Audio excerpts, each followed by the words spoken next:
Imagina un mundo en el que tu capacidad para conseguir un trabajo, una casa o un préstamo depende de un simple análisis de sangre, y que te vieses excluido de la sociedad y confinado en tu casa por no tener ciertos anticuerpos. Estamos hablando de los polémicos inmunopasaportes.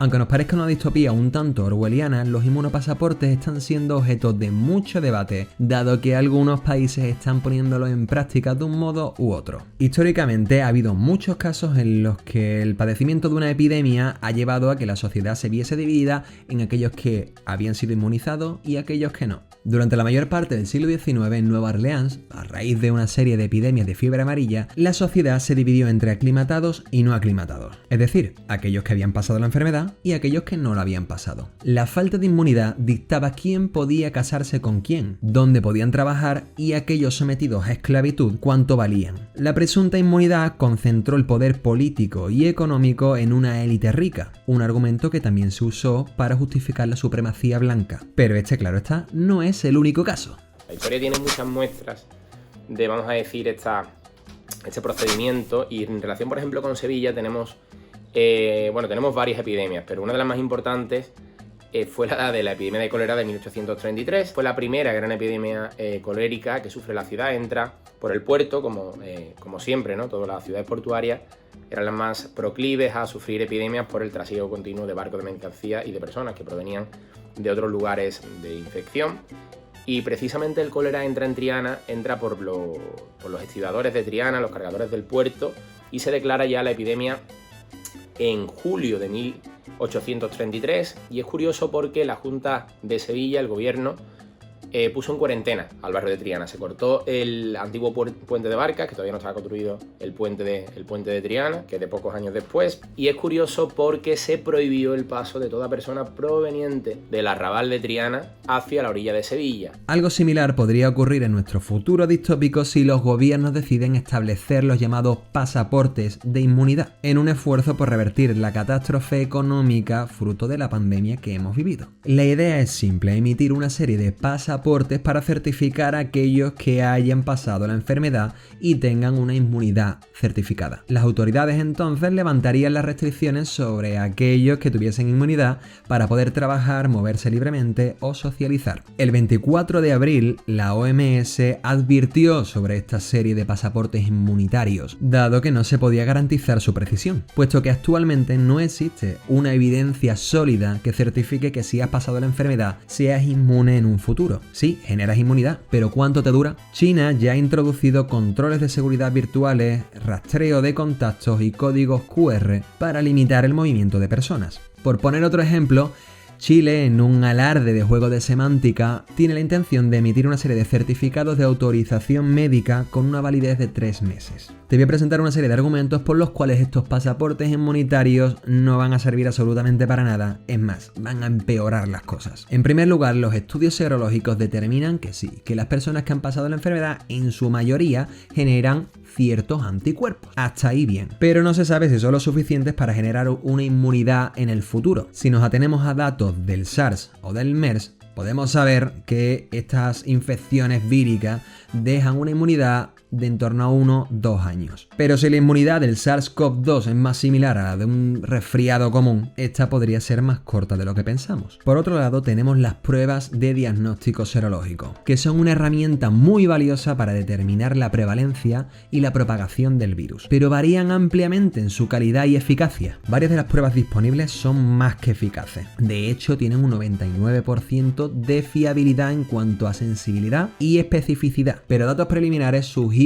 que estas pruebas no son del todo confiables. Y te voy a explicar por qué. Se ha demostrado que muchos de estos test que se venden tienen una baja especificidad. ¿Y esto qué quiere decir? Pues que detectan anticuerpos que no son específicos del SARS-CoV-2. Por lo tanto, pueden llevar a falsos positivos. Por otro lado, hay test que tienen baja sensibilidad. Esto conlleva que si el test se realiza sobre una persona que tiene inmunidad, pero cuya concentración de anticuerpos no llega al nivel de sensibilidad del test, va a dar un falso negativo, llevando llevando a personas que son potencialmente inmunes a estar etiquetadas como no inmunizadas. Otra de las razones es que es inviable hacer un diagnóstico mundial. ¿Cuántos somos en España? ¿47 millones? Bueno, pues calcula que tienes que tener 94 millones de test como mínimo. ¿Y por qué 94 millones? Porque te hacen falta mínimo 2 test para cada paciente, ya que cualquier persona que haya dado negativo en el primer test va a necesitar un segundo en caso de verse infectada, y así obtener una certificación inmunológica. Y después tienes que repetir la prueba de inmunidad no menos de una vez al año, para asegurar una continuidad. Incluso si los pasaportes de inmunidad se centrasen solo en trabajadores de la salud, la cifra sería totalmente inviable. Esto nos lleva a otra cuestión. ¿Vamos a dejar el peso del impulso de la economía en las espaldas de aquellos que están inmunizados? Según los datos preliminares del estudio serológico que se está realizando en España, tenemos una media de un 5% de inmunidad respecto al total de la población. Esto está muy lejos del mínimo necesario para crear la llamada inmunidad grupal. Aparte que entre las regiones varía enormemente. Estamos entre un 1,1% en Ceuta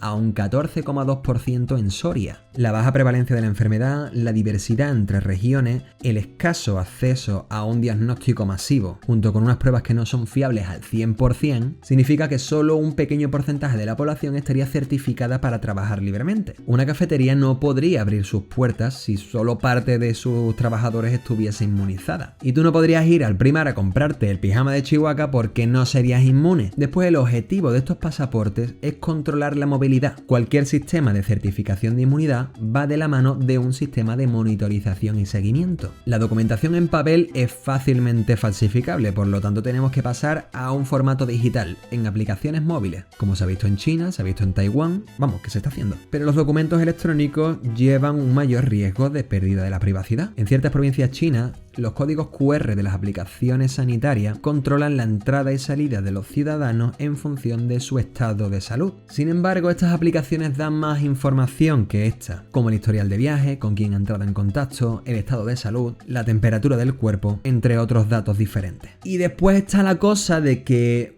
te queda la duda de si estas aplicaciones después van a desaparecer cuando desaparezca la pandemia. Otra de las razones por las que estos pasaportes inmunitarios son una terrible idea es que siempre hace falta un chivo expiatorio. Con una mayor vigilancia y escrutinio hay un mayor riesgo de que grupos raciales se vean afectados. En ciertas regiones chinas, como Cantón, se han sucedido una serie de acusaciones de discriminación racial contra población africana, por obligar a estas personas a hacerse el test del virus, siendo objeto de discriminación por parte de la población nativa. Por otro lado, vemos como en otras partes del mundo las personas de origen asiático han sido objeto de prejuicios racializados. Si nos fijamos en Estados Unidos, sabemos que las leyes de Stop and Frisk afectaban de manera desproporcionada a aquellos ciudadanos afroamericanos, y durante la pandemia se ha apuntado mucho más a este sector de la población. Entre marzo y mayo, en Brooklyn, 35 de las 40 detenciones por violar las leyes de distanciamiento físico han sido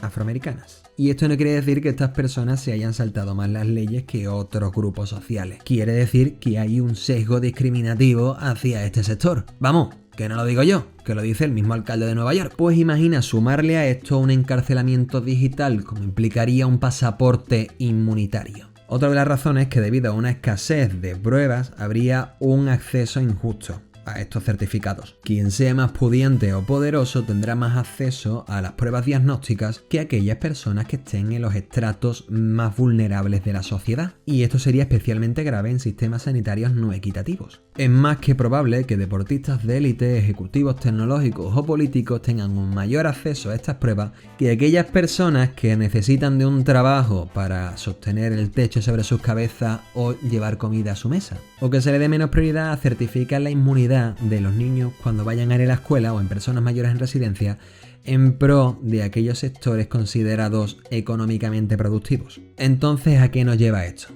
A un nuevo estrato social, los que tienen y los que no tienen inmunidad, los inmunoprivilegiados. Y este etiquetado es realmente preocupante en ausencia de una vacuna universal, gratuita y accesible para todos, dado que si toda la población puede acceder a esa vacuna, podrían elegir si vacunarse o no. Sin ella, todo dependería de la suerte, de tus circunstancias personales o, en el peor de los casos, del dinero que tengas para pagar la vacuna. Lo que nos lleva a una amplificación de las desigualdades sociales y y económicas, como por ejemplo el empresario o empresaria que decida contratar a quien ha pasado la enfermedad en fin de evitarse el riesgo de que esa persona se contagie. Y esto podría privilegiar a aquellos que sí han pasado la enfermedad. Y extrapolándolo podría alimentar las divisiones entre países. Personas de países que no pueden o no quieren establecer esta certificación de inmunidad no podrían viajar a aquellos que sí lo hacen. ¿Te parece una locura?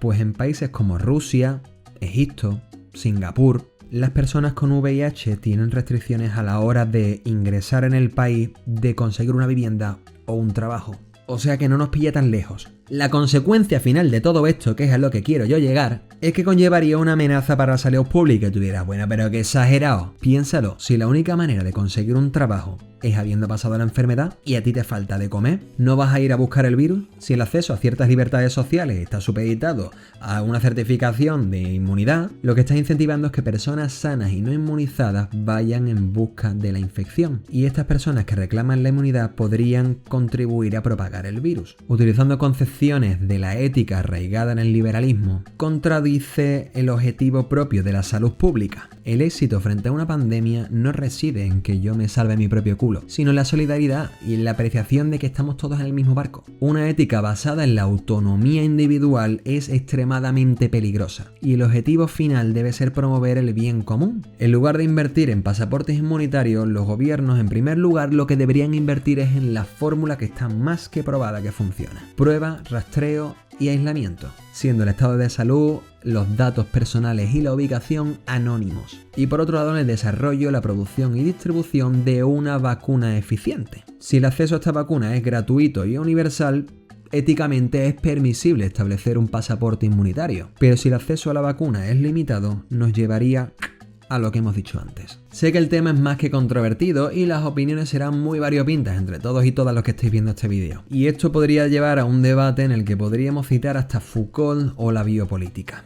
Pero eso es harina de otro costal y yo no me pienso meter en eso. Así que si este vídeo te ha hecho reflexionar, dale un pedazo de me gusta, compártelo, suscríbete al canal, o déjame un comentario con tu apreciación, porque con esto estamos despachados.